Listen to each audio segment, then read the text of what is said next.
Բարի երեկո, դուք դիտում եք բաց հարթակ, այսօր իմ հյուրը Հակոբ Կոջոյան, կրթահամալիրի տնօրեն Ռուզաննա Երեմյանն է, բարև ձեզ։ Բարև ձեզ։ Եվ այսպես, Տիկին Երեմյան, դուք ներկայացնելով մի կրթօջախ, որտեղ բոլոր երեխաների իրավունքները հավասար են, ես ձեզ ուզում եմ մի հարց տալ։ Սյուզի Շալունցը Facebook-յան օգտատեր Սյունիքի մարզից մի հետաքրքիր գրառում էր արել, իմ որդին չբարձրացավ բեմ նկատի ունենալով տարեվերջյան այդ միջոցառումը, որովհետև դուք չհասաք նրա աշխարհ։ Այսօր իմ որդու Դավիթի ավարտական օրն էր, նա չմասնակցեց, երեխան չի մասնակցել միջոցառմանը, քանի որ երբեք չի ընդգրկվել սցենարներում կամ նախապատրաստական գործընթացում, դպրոցը ոչ մի պայման չի ապահովել, ոչ ֆիզիկական մատչելիություն, ոչ ծրագրային հարմարեցում, ոչ աջակցություն մասնակցությանը։ Խնդրեմ մեկնաբանեք, որովհետև ձեր դպրոցը ես միշտ բոլոր հաղորդումների ընթացքում ասել եմ եւ դրանից դուրս շատ մասնագետներ ասում են, որ ձեր դպրոցը օրինակելի դպրոց է նաեւ այս առումով։ Նախ շնորհակալ եմ հրավերի համար եւ պիտի ասեմ, որ ինքս էլ կարդացել եմ այս գրառումը եւ մեծ ցավ եմ ապրել,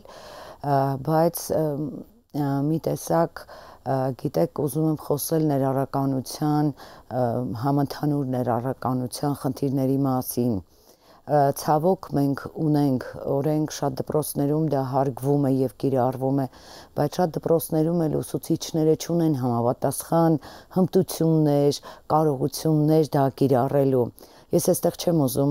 եւս մի անգամ արժեզրկել որևէ դպրոցի, որևէ ուսուցչի, որովհետեւ ցավոք հասարակության մեջ շատ են այսօր այդ դրսևորումները եւ թիրախավորվում են ուսուցիչները, կասկածի տակ են դրվում ուսուցիչների հմտությունները, գիտելիքները եւ այլն։ Ես այնուամենայնիվ հավատացած եմ, որ տվյալ դպրոցի ուսուցիչները գուցե չեն ունեցել բավարար հմտություններ, փորձ, ներառականությունը կիրառելու եւ տվյալ երեխային նույնպես ներառելու համար դեպքերը շատ բազմազան են եւ ինքս էլ տարբեր դեպքերի եմ հանդիպում, նաեւ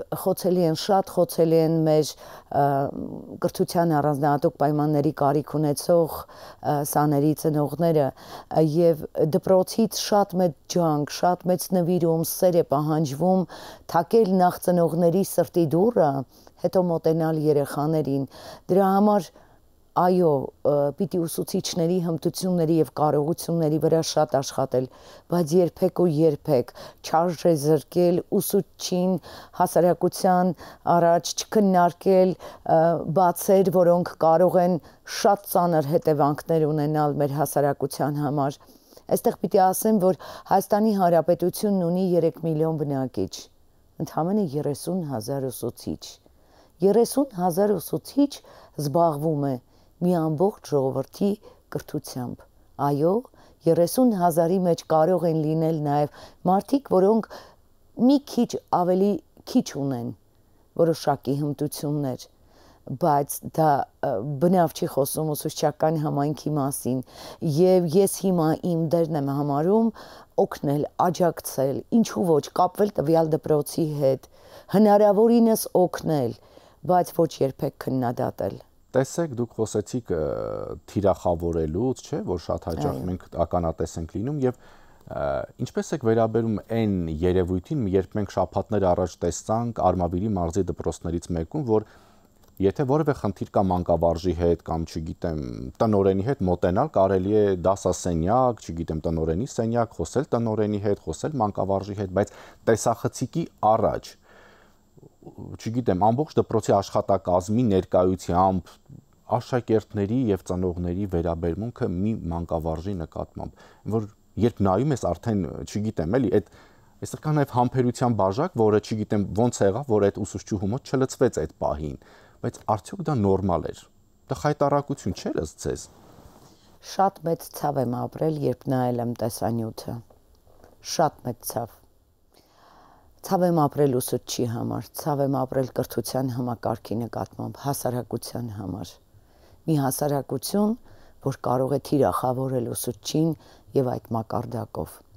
Մենք 30 տարի կրթական բաց ենք ունեցել։ Այսօրվա ծնողները, ինչպես բազմիցս ասել եմ, նախկինում աշակերտներ են եղել եւ շատ բարդ ու դժվարին ժամանակներում։ Մենք խնդիր ունենք, մենք տվյալ դեպքին անդրադառնալիս ընդհանրապես պիտի ասեմ, որ փառք ու պատիվ ուսուցչուհուն, ով չկորցրեց ինքնատիրապետումը, ով մնաց ուսուցչի բարձունքում եւ իր խոսքը, իր պահելաձևը, թեև դա սարսափելի էր, դիմանալ այդպիսի նվաստացման եւ շարունակել ժպտալ, շարունակել գեղեցիկ խոսել, բոլորին չէ տրված։ Ուսուցչուհին կարողացավ դա անել։ Ինչի հետ եմ ես դա կապում։ Ես դա առաջին հերթին կապում եմ նրա հետ, որ դպրոց տևական ժամանակ տնօրեն չի ունեցել։ Եղել է ժամանակավոր պաշտոնակատար, իսկ մենք գիտենք, որ մեր ժամանակավոր պաշտոնակատարները դրանք հիմնականում ուսումնական գծով փոխտնօրեններն են, ովքեր չունեն լիցենզիա, ովքեր չունեն համապատասխան կառավարչական փորձ եւ հմտություններ բարդագույն իրավիճակներում խնդիրները լուծելու համար։ Ես չեմ մեղադրում ժամանակավոր պաշտոնակատարին, ես չեմ ուզում իրեն մեղադրել, չեմ ուզում կասկածի տակ դնել իր գուցե մանկավարժական բարձր գիտելիքներն ու հմտությունները, բայց այստեղ կառավարչական փորձի բացակայության մասին եմ խոսում, որովհետեւ եթե ունենար, եթե որոշակիորեն նախապատրաստված լիներ ժամանակավոր պաշտոնակատարը, գուցե կարողանար խնդիրը լուծել։ Այստեղ նաև մարդկային փոխհարաբերությունների խնդիր կար, որովհետեւ գործընկերային ինչ-որ հարաբերություն պիտի լինի, որ գար ինչ-որ մի մանկավարժ ասեր, ես ինչ եք անում իմ գործընկերոջ նկատմամբ։ Ցավոք, գիտեք, օրենսդրությունը հստակ սահմանում է, որ դպրոցը պետք է վարվի ժողովրդավարական սկզբունքներով։ Դա ժողովրդավարություն է։ Չէ, դա ժողովրդավարություն չէ։ Դպրոցում պետք է յուրաքանչյուր ուսուցիչ մասնակցի կառավարմանը։ Դպրոցը պիտի մասնակցային կառավարման ուղղորդվի, ինչպես արվում է մեր դպրոցում։ Այսինքն յուրաքանչյուր ուսուցչի ձայն լսելի է եւ կարծիքը մենք հաշվի ենք առնում, որովհետեւ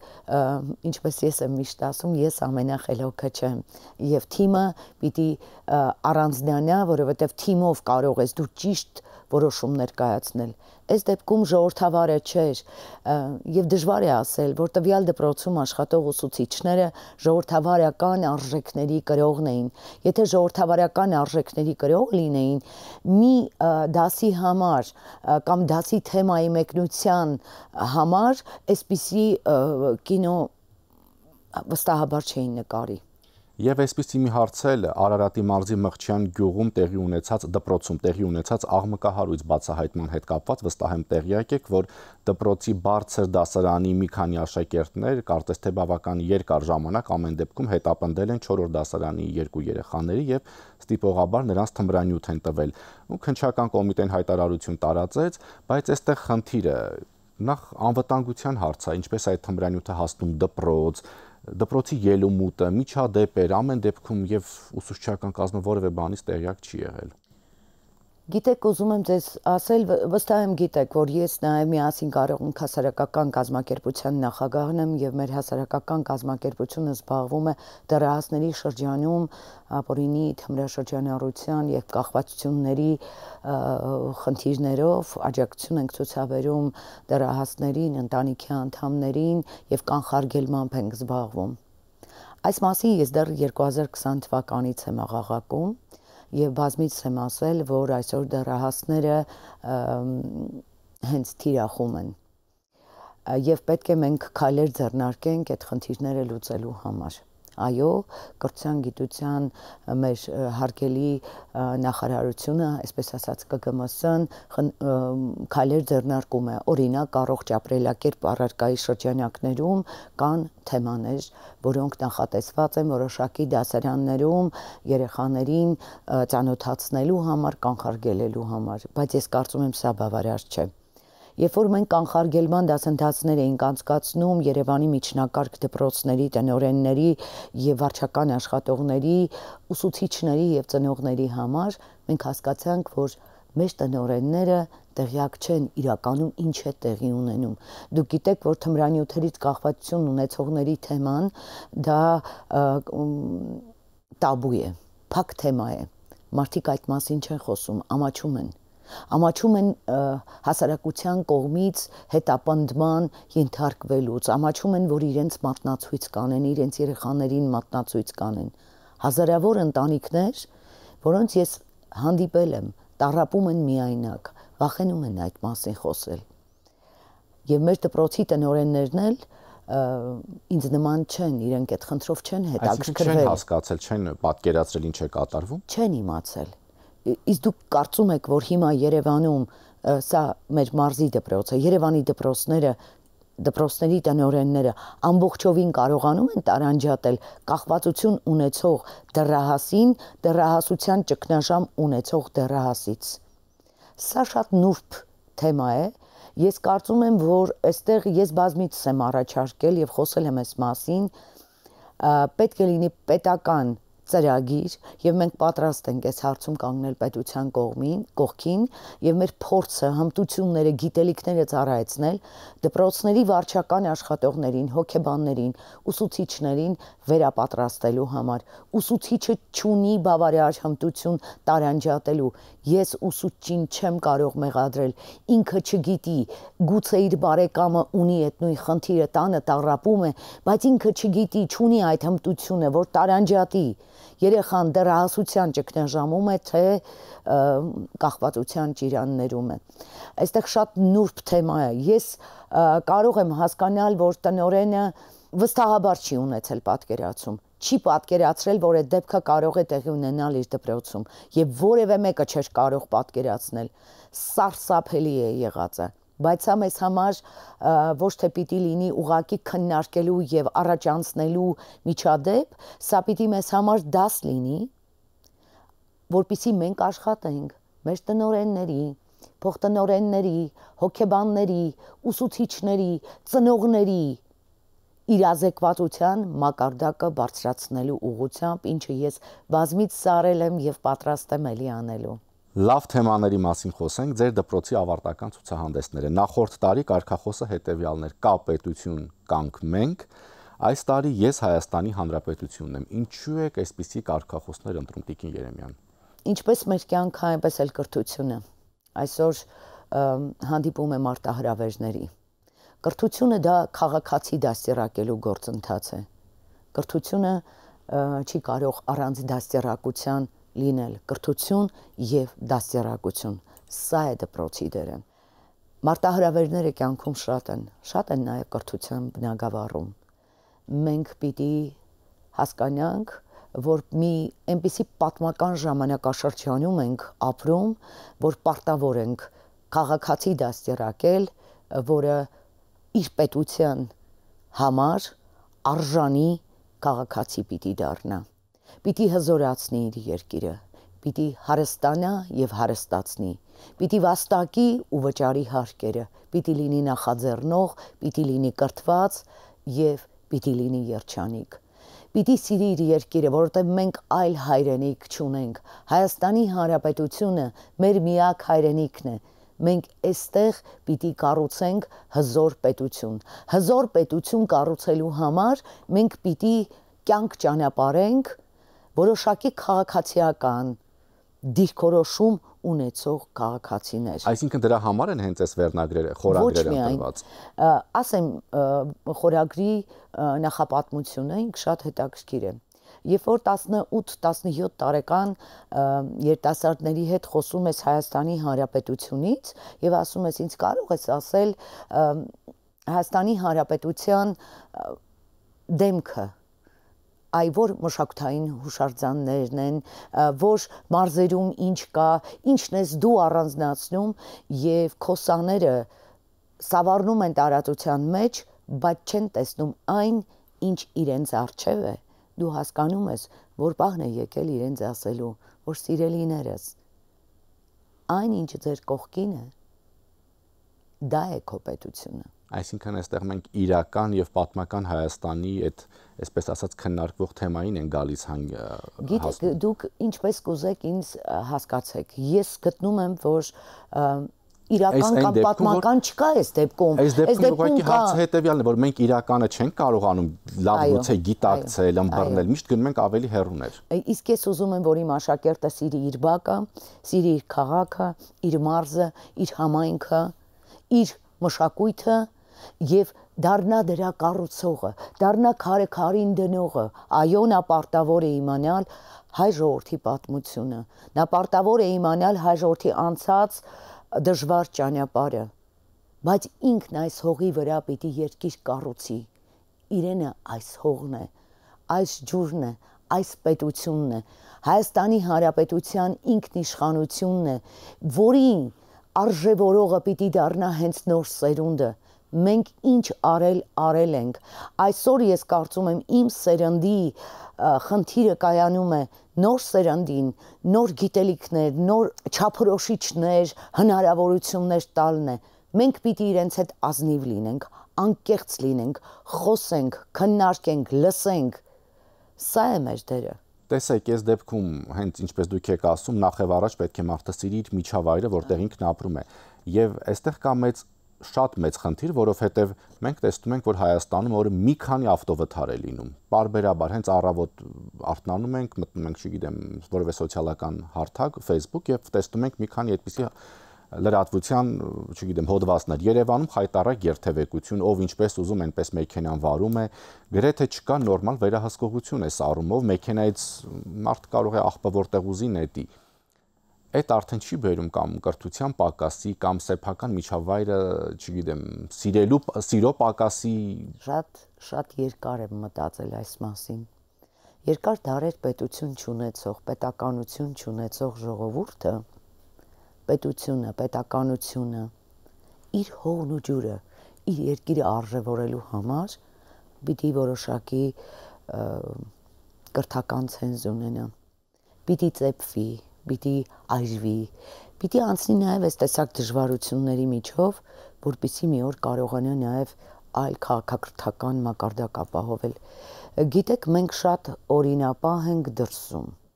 Մենք ինքնաթիռից իջնում ենք, հարգում ենք օրենքը, հերթ ենք կանգնում անձնագրային կետին մոտենալու համար, բայց երբ վերադառնում ենք Երևան, նույն անձնագրային կետին մոտենալու համար մենք կարող ենք իրար հրմշտելով,